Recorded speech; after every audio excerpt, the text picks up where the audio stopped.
গুৰুত্বপূৰ্ণ খবৰ আৰু খবৰটো হৈছে যে ইতিমধ্যে মুখ্যমন্ত্ৰীয়ে কিছুদিনৰ পূৰ্বে ঝাৰখণ্ডত উপস্থিত হৈ এক বিশেষ মন্তব্য কৰিছিল আৰু য'ত মুছলমানৰ জনসংখ্যা বৃদ্ধি হোৱাৰ কথা কৈছিল আৰু তাৰ পাছতে মুখ্যমন্ত্ৰীগৰাকীয়ে অসমত আহি তেওঁ মন্তব্য কৰিছিল যে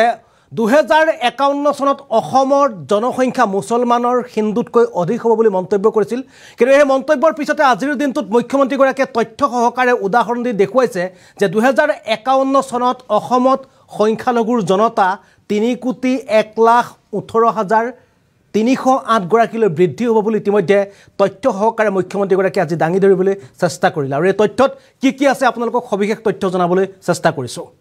আৰু এই মুহূৰ্তত জনাইছো এটা ডাঙৰ খবৰ 2051 চনত অসমত হ'ব মুছলমান প্ৰধান ৰাজ্য অসম হ'ব মুছলিম প্ৰধান ৰাজ্য মুখ্যমন্ত্ৰীৰ মন্তব্যৰ পাছতে ৰাজ্যজুৰি ব্যাপক প্ৰতিক্ৰিয়া অব্যাহত আছিল আৰু ব্যাপক প্ৰতিক্ৰিয়া বৰ্তমানো অব্যাহত আছে দল সংগঠনৰ প্ৰতিক্ৰিয়াৰ পাছতে মুখ্যমন্ত্ৰীৰ স্পষ্টীকৰণ তথ্যভিত্তিত দাঙি ধৰিলে ক্ৰমবৰ্ধমান জনসংখ্যাৰ বৃদ্ধিৰ তথ্য য'ত স্পষ্ট ৰূপত 2051 চনত মুছলমানৰ জনসংখ্যা হ'ব 3,01,18,308 গৰাকী প্ৰতি বছৰে গড়ে 10,000কৈ জনসংখ্যা বৃদ্ধি পাইছে মুছলমানৰ শতাংশৰ হিচাপত যদি চোৱা যায় তেন্তে প্ৰায় 40% হৈছে গৈ অসমৰ মুছলমানৰ জনসংখ্যা কিতাপৰ তথ্য দি উদাহৰণ দাঙি ধৰিলে এবাৰ অসমৰ মুখ্যমন্ত্ৰীয়ে সামাজিক মাধ্যমত তথ্য সহকাৰে দাঙি ধৰিলে জনসংখ্যা বৃদ্ধিৰ ভয়াবহ ছবি 2051 চনত অসম হ'ব মুছলিম প্ৰধান ৰাজ্য আৰু এই মন্তব্য মুখ্যমন্ত্ৰীগৰাকীয়ে বিগত কিছুদিনৰ পৰা তেওঁ যে সংবাদ মেলৰ পৰা আৰম্ভ কৰি যি প্ৰতিক্ৰিয়া আছিল এই প্ৰতিক্ৰিয়া তেওঁ অব্যাহত আছিল আৰু এই প্ৰতিক্ৰিয়াক লৈ মুখ্যমন্ত্ৰীৰ মন্তব্যৰ পিছতে দেশজুৰি প্ৰতিক্ৰিয়া চলিছিল AIUDFৰ বিধায়কৰ পৰা আৰম্ভ কৰি বিভিন্ন ৰাজনৈতিক নেতাই মুখ্যমন্ত্ৰীৰ এই মন্তব্যৰ পিছত তেওঁলোকে নিজৰ প্ৰতিক্ৰিয়া ব্যক্ত কৰি মুখ্যমন্ত্ৰীগৰাকীক সমালোচনা কৰিছিল কালিৰ দিনটোত মুখ্যমন্ত্ৰীয়ে মন্তব্য কৰিছিল যে 2051 চনত অসম মুছলমান শাসিত ৰাজ্য হ'ব আৰু এই মন্তব্যৰ পাছতে বিভিন্নজনে মুখ্যমন্ত্ৰীক সমালোচনা কৰাৰ পাছতে অসমৰ মুখ্যমন্ত্ৰীয়ে কিছু সময় পূৰ্বে তেওঁ এক উদাহৰণ সহকাৰে দাঙি ধৰিবলৈ চেষ্টা কৰিছে আসলতে যে তথ্য সেই তথ্য এগৰাকী সাংবাদিকৰ জ্যেষ্ঠ সাংবাদিকৰ এখন বিশেষ কিতাপ আৰু সেই কিতাপত থকা যি সম্ভাৱ্য যি জনসংখ্যাৰ তথ্য আছে তথ্যৰ ওপৰত ভিত্তি কৰি তেওঁ দাঙি ধৰিবলৈ চেষ্টা কৰিলে আসলতে 2051 চনত মুছলমানৰ জনসংখ্যা 3,01,18,308 গৰাকী হ'বগৈ অসমত মুছলমানৰ জনসংখ্যা আৰু ইয়াৰ পিছতে আমি কালিৰ দিনটোত মুখ্যমন্ত্ৰীগৰাকীয়ে অসমৰ জনসংখ্যা অৰ্থাৎ অসমত যে মুছলমান শাসিত ৰাজ্য হ'বলৈ গৈ আছে এই সম্পৰ্কত মুখ্যমন্ত্ৰীগৰাকীয়ে কি মন্তব্য দিছিল সেই মন্তব্য আপোনালোকক পুনৰ এবাৰ দেখুৱাই ল'ব চেষ্টা কৰিছোঁ তাৰ পাছতে মুখ্যমন্ত্ৰীগৰাকীয়ে তথ্য সহকাৰে কি বিষয় দাঙি ধৰিবলৈ চেষ্টা কৰিলে সেই বিষয়ে আপোনালোকক দেখুৱাবলৈ চেষ্টা কৰিম প্ৰথমতে মুখ্যমন্ত্ৰীৰ সেই বিশেষ মন্তব্যটো বাঢ়িলে কিমান হ'ল 2011ত 36% গতিকে 10ৰ পৰা 11ত কিমান পাৰ্চেণ্ট বাঢ়িলে 11ৰ পৰা 21 কিমান পাৰ্চেণ্ট বাঢ়িব 21ৰ পৰা 31 কিমান পাৰ্চেণ্ট বাঢ়িব এটা এটা ষ্টেটিষ্টিকেল স্যাম্পলিং হয় এটো ডেটা আপুনিও গৈ গুগলত মাৰি ল'ব পাৰে 11ত অসমত মুছলিম কিমান আছিল 1ত কিমান আছিল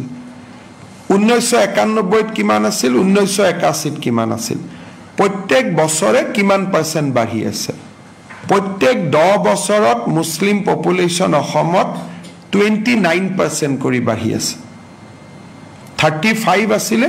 34 হ'ল 29 হ'ল কিন্তু ৰাফলি প্ৰত্যেক 10 বছৰৰ মুৰে মুৰে 30% 29/30 30% মুছলিম বাঢ়ি আছে 1,40,00,000 মুছলমান আছিল 2011ত So 30% বাঢ়িলে কিমান হ'ল নেক্সট 30% বাঢ়িলে কিমান হ'ল হিন্দু বাঢ়িছে 16% গতিকে প্ৰত্যেক 10 বছৰত ইন কম্পেয়াৰ টু মুছলিম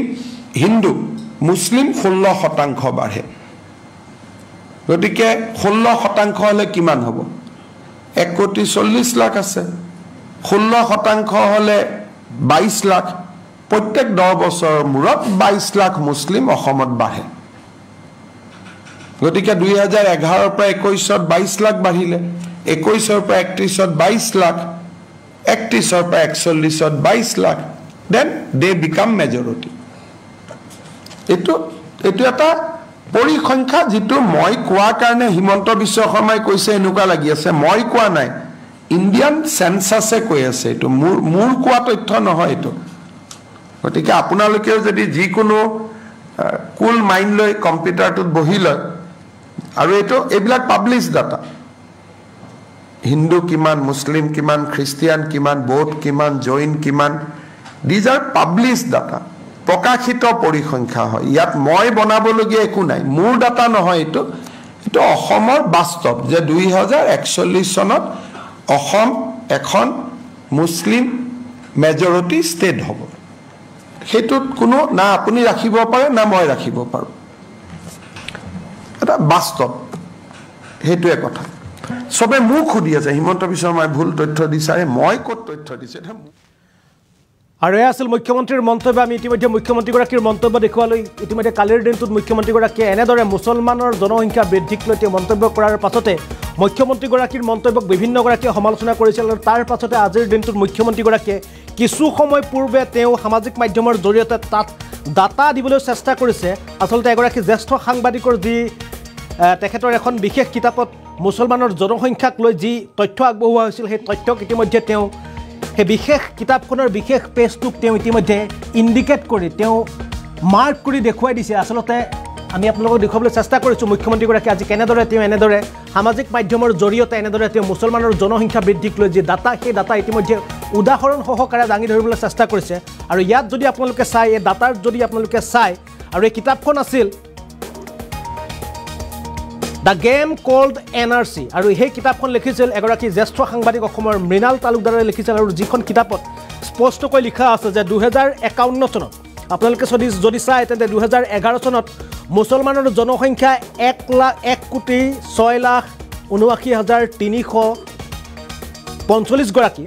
আৰু 2021 চনত মুছলমানৰ জনসংখ্যা অসমত হৈছিল 1,28,38,39,363 গৰাকী আছিল আৰু 2051 চনত এইদৰে যদি মুছলমানৰ জনসংখ্যা বৃদ্ধি পায় ৰাজ্যখনত তেনেহলে 2051 চনত অসমত মুছলমানৰ জনসংখ্যা হ'বগৈ 3,01,18,308 গৰাকী আৰু এই সম্পৰ্কে যি তথ্য এই কিতাপখনত আছিল সেই কিতাপৰ তথ্য এবাৰ মুখ্যমন্ত্ৰীগৰাকীয়ে বিশেষভাৱে এনেদৰে অসমৰ জনতাক দিবলৈ চেষ্টা কৰিছে ৰাজ্যৰ মুখ্যমন্ত্ৰী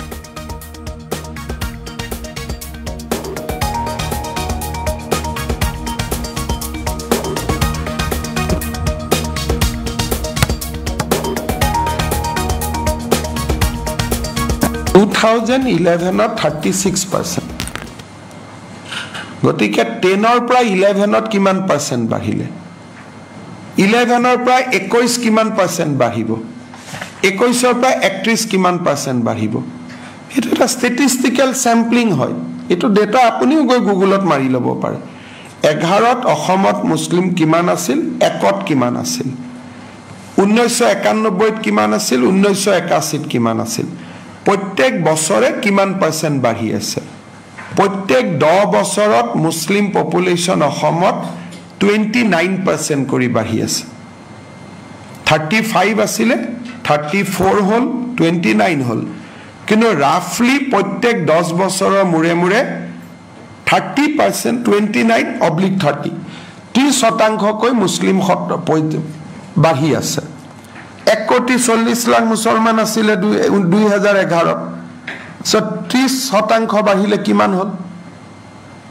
নেক্সট 30% বাঢ়িলে কিমান হল হিন্দু বাঢ়িছে 16% গতিকে প্ৰত্যেক 10 বছৰত ইন কম্পেয়াৰ টু মুসলিম হিন্দু মুসলিম 16% বাঢ়ে গতিকে 16% হলে কিমান হ'ব 1,40,00,000 আছে 16% হলে 22 লাখ প্ৰত্যেক 10 বছৰৰ মূৰত 22 লাখ মুসলিম অসমত বাঢ়ে গতিকে 2011 পৰা 21ত 22 লাখ বাঢ়িলে 21ৰ পৰা 31ত 22 লাখ 31ৰ পৰা 41ত 22 lakh then they become majority এটো এটা পৰিসংখ্যা যেটো মই কোৱাৰ কাৰণে হিমন্ত বিশ্ব শৰ্মাই কৈছে এনেকুৱা লাগি আছে মই কোৱা নাই ইণ্ডিয়ান সেন্সাসে কৈ আছে এটো মূৰ কোৱা তথ্য নহয় এটো গতিকে আপোনালোকেও যদি যিকোনো কুল মাইণ্ড লৈ কম্পিউটাৰটোত বহি লয় আৰু এইবিলাক পাব্লিছ ডাটা হিন্দু কিমান মুছলিম কিমান খ্ৰীষ্টিয়ান কিমান বৌদ্ধ কিমান জৈন কিমান দিজ আৰ পাব্লিছ ডাটা প্ৰকাশিত পৰিসংখ্যা হয় ইয়াত মই বনাবলগীয়া একো নাই মোৰ ডাটা নহয় এইটো অসমৰ বাস্তৱ যে 2041 চনত অসম এখন মুছলিম মেজৰিটি ষ্টেট হ'ব সেইটোত কোনো না আপুনি ৰাখিব পাৰে না মই ৰাখিব পাৰোঁ এটা বাস্তৱ সেইটোৱে কথা সবে মোক সুধি আছে হিমন্ত বিশ্ব শৰ্মাই ভুল তথ্য দিছে মই ক'ত তথ্য দিছে এটা মোৰ তথ্য নহয় বৰপেটাত গ'লেই তথ্যটো গম পাব ধুবুৰীত গ'লেই গম পাব এইবিলাক আৰু তথ্য দিয়া কথা নেকি য'ত সংখ্যাটো বাঢ়ি গৈ আছে সেই জায়গাটো থিয় হ'লে গম পাব বাঢ়িছে নে কমিছে গুৱাহাটীত ওলা উবেৰত ঘূৰিলে গম পাব 10 জনৰ ভিতৰত 9 জনেই এটা বিশেষ ধৰ্মাৱলম্বী গতিকে এইটোতো এইবিলাকতো বাস্তৱ সত্য হয় 2011ত 36% গতিকে 10ৰ পৰা 11ত কিমান পাৰ্চেণ্ট বাঢ়িলে 11ৰ পৰা 21 কিমান পাৰ্চেণ্ট বাঢ়িলে